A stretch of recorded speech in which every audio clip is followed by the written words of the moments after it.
Hello, আসসালামু আলাইকুম guys. অনেক দিন হলো আমি ইউটিউব চ্যানেলে ঢুকতে পারতেছি না। আপনাদের কিছু অ্যান্সার দেওয়ার ছিল। অনেক ভাইরাই কমেন্ট করতেছে যে ভাইয়া আমি তো সিঙ্গাপুরে যাইতে চাইতেছি।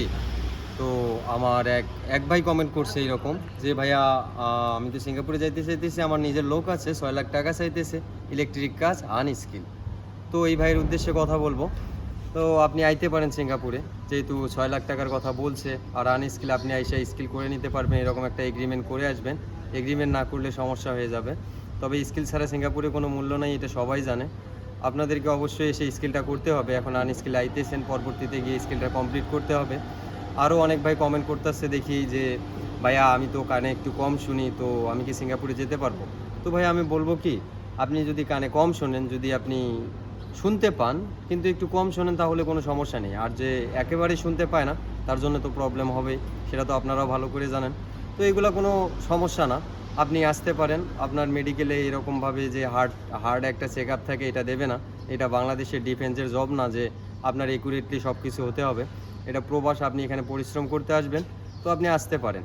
আরও অনেক ভাই কমেন্ট করতেছে যে ভাইয়া আমি তো সিঙ্গাপুরে যেতে চাই, তো ওখানে গিয়ে কি আমি কাজ করতে পারবো? ভাইয়া, নিজের আত্মবিশ্বাসটা হচ্ছে সবচেয়ে বড় একটা শক্তি। এটা বড় ফ্যাক্ট না যে আপনি কাজ করতে পারবেন কি না। কেউ মায়ের পেট থেকে শিখে আসে না, আস্তে আস্তে সবাই শেখে। এজন্য আপনাকেও আসতে হবে। আপনি কাজ করতে করতে যখন কাজের অভিজ্ঞতা হয়ে যাবে, আপনি অটোমেটিকলি জানতে পারবেন যে কোনটা ঠিক কোনটা ভুল, কোন কাজটা আপনার জন্য যোগ্য আর কোন কাজটা যোগ্য না। তো না আসলে কখনোই বুঝতে পারবেন না। নিজের ভয়টাকে আগে মন থেকে সরিয়ে ফেলুন।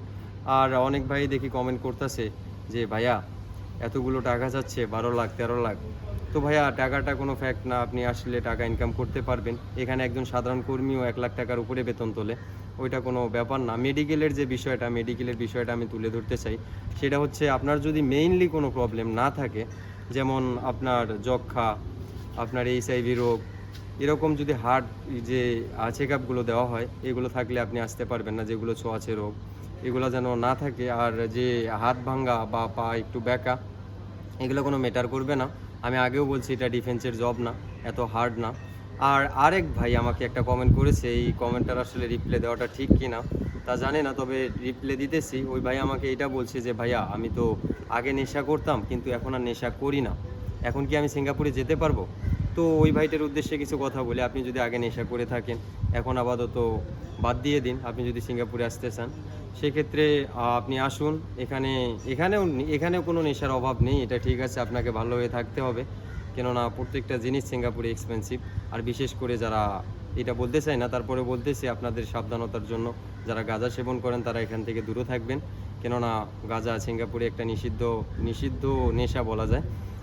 এটা যদি আপনি কখনো খান বা সেবন করেন এখানে এসে, তো একটা সময় আপনাকে প্রবলেমে পড়তে হবে। যদি পুলিশ ধরতে পারে, তো আপনার জেলও হতে পারে।